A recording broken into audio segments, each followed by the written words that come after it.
Are you or someone you know looking to buy or sell a home? When you use a HomeGain Realtor to buy or sell a home, you can get $150. Visit HomeGain.com and click on the Promo 150 banner at the top of the page to get started. Compare HomeGain Realtors and choose your favorite. Complete your home purchase or sale transaction with a HomeGain Realtor, and HomeGain will pay you $150. Get started today by going to HomeGain.com.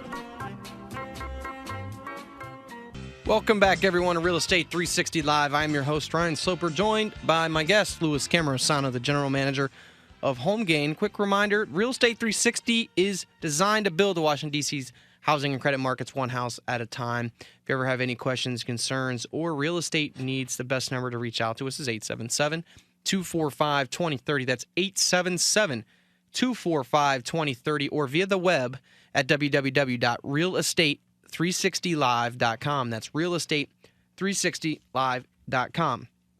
So just recently there was a Harvard study that cited that 2012 marks the start of the true housing market recovery. Lewis, not just the housing market recovery, but the true housing market recovery. And the interesting part about this is that, I was going to kind of go through the study and see what was cited in there that seemed to give them this indication. A couple of the things were State of Nations Housing 2012 report highlights several areas which suggest that U.S. housing markets are in recovery. Number one, sales of homes were up 5.2% in quarter one 2012 as compared to quarter one 2011.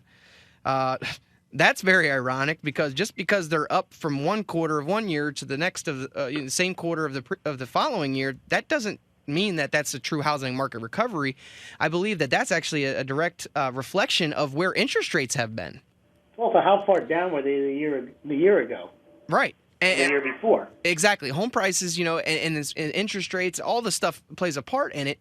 But the second one was sales of new construction homes were up 16.7% in quarter one 2012 as compared to quarter one 2011. Now, I do believe that these are probably national numbers they're looking at once again. So if you take the D.C. metro area, for instance, where we have an undersupply of homes, the first people to benefit from an undersupply of homes are these builders. Because where does everybody run when they get frustrated that they can't find a regular sale or a short sale or foreclosure to buy? They opt to go and buy a new home. But when there's bargains to be had in a glut of inventory and foreclosures and short sales, you don't look at the new homes because they're overpriced. Absolutely. So, and I've seen the floodgates open up for these builders lately. Where they've got, entire subdivisions sold out. And a lot of it is because people are just, they can't find what they're looking for. They couldn't find the bottom bargain, or they saw it and it needed so much work that they were kind of like, well, that's not as great as I thought it was going to be. So they run to these new builds where they might not be as big, but they're, they are brand new.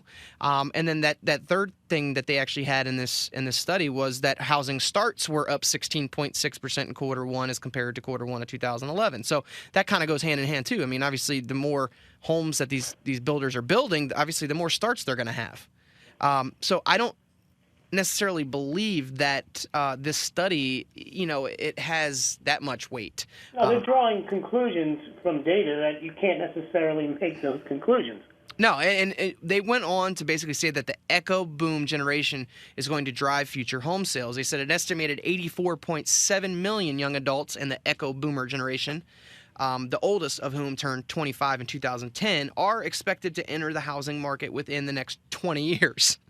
Well, all right. That's a pretty wide range. And there's your margin of error in that one. A great margin of error. And not to mention the fact that we've shared statistics on here of, the people that are aged anywhere from 18 to 25 years old are the people that are the majority of them are unemployed. And you said this is a Harvard study, huh? Harvard study, yeah. If anybody is curious to get their hands on this, please reach out and email me or go to my website and ask a question. I will send it to you for anybody that's interested. But, I just feel like, once again, I don't necessarily think that Harvard's getting it here because while there are certain states that are rebounding, we have an artificial market right now. Interest rates are artificial. I would be glad to see, or very hopeful to see, of where things would be if we had interest rates at 6%. I think that would be a more telling sign of how strong the economy is. because at sub 4% interest rates, it's in a position right now where a lot of people are buying just because it's cheaper than renting. So there's a lot of things at play here, but I'm a firm believer that I don't necessarily know that it's a true housing market recovery as they're stating in the actual study. I do feel like things have kind of rebounded. Obviously, they've rebounded from super lows in certain areas, especially DC metro area has been pretty stable, but even in certain lower end areas have actually rebounded phenomenally. And most of it I attribute to an undersupply of homes and low interest rates and rising rents. And I think that that's probably going to hold true to many of the major cities throughout the United States. Wouldn't you agree, Lewis? 100%. There's been I wanted to get to some of the listeners' questions that they've actually had. Some people that have actually emailed or called in while we take this up to the end of the show. One of what came in from Justin, and Justin had wrote in, how does bankruptcy affect my credit and the ability to buy another home? Okay, I can answer that pretty quickly, I believe. You're required, in order to be able to get a new home loan, which would be in the shortest period of time, you would probably have to go FHA, which is a government insured loan, which they will allow you to buy again after a bankruptcy 2 years from the actual discharge date of the bankruptcy. But you also must have reestablished credit after the bankruptcy. So it's not just as simple as just, being 2 years from that date. You also have to have reestablished credit. So the best thing that I can tell you to do is, so it's the minute that you get done with that bankruptcy and it's discharged, start building your credit again, because that would put you in a position 2 years later that you'd be able to buy again. So how do you rebuild your credit? I'm sure you're going to ask that next. I would highly recommend taking out, maybe getting a credit card that you prepay. So, a lot of banks probably might not want to take a shot on you when you just came out of bankruptcy. But if you go to your bank and say, I want a secured credit card, for $500, and you put the $500 down on there and keep your balances to high credit limits of, 30% or below, that will give you a good, strong start there. And I recommend you doing that, like I said, as soon as you come out of bankruptcy on the other side. So I think that would get you headed in the right direction, and you could potentially buy another home 2 years from that date, which 2 years is not a long time. I mean, time's flying by. So, you could set yourself up to where, you go through something, that's stressful and traumatic, like a bankruptcy, and come back on the other side 2 years later in a position where you can buy again. This one, it was from Samantha and Derek. Where do you think that mortgage rates will go? I believe they will go where the Fed leads them to go, which I think is to keep them low. I don't think there will be major swings one way or the other. Obviously, we've seen certain days where the stock market is took off and was heading towards 13,000, then it fell back closer to 12,000. Obviously, most of the time, if you're just looking at the markets and you're trying to figure out, okay, well, what are mortgage rates doing? I typically say, okay, well, if the stock market's is rallying and doing well, then mortgage rates are probably getting worse. And if the stock market's getting worse, then mortgage rates are getting better. That's probably the easiest way to look at things. I feel like they're going to stay around this 4%, sub 4% range for some time. I don't really think that anything's going to change heading into the elections, and maybe not even after the elections for a good 6+ months. So I feel like you probably got a good amount of time. And bottom line is, I mean, whether they're sub 4%, 4%, 4.5%, 5%, they're still great rates. I agree with that, and I would just add that when they do change, they'll change quickly, and they'll change, and they'll get away from you on the upside. Yeah, and don't get stuck where you're in that position where like, I should have refinanced. I was just waiting for them to go to 3%, because you'll lose a lot of ground really quickly, just like Lewis said.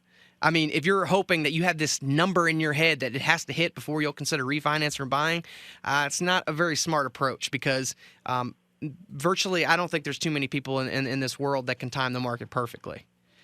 So I wouldn't make it a practice of trying to do that. The next one was from Marcus. I'm going through a loan modification and getting nowhere. What's the best plan moving forward?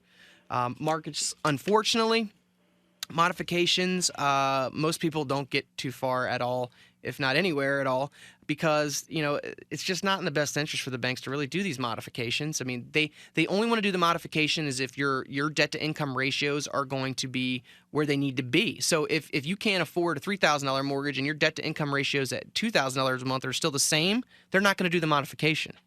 I don't care how hard you try. I mean, I've seen a few cases where they might go through, but overall, it's probably not going to happen. I would probably say, reach out to me or consult another professional. Maybe look at your options at short selling that property because seems like you're in a distressed situation.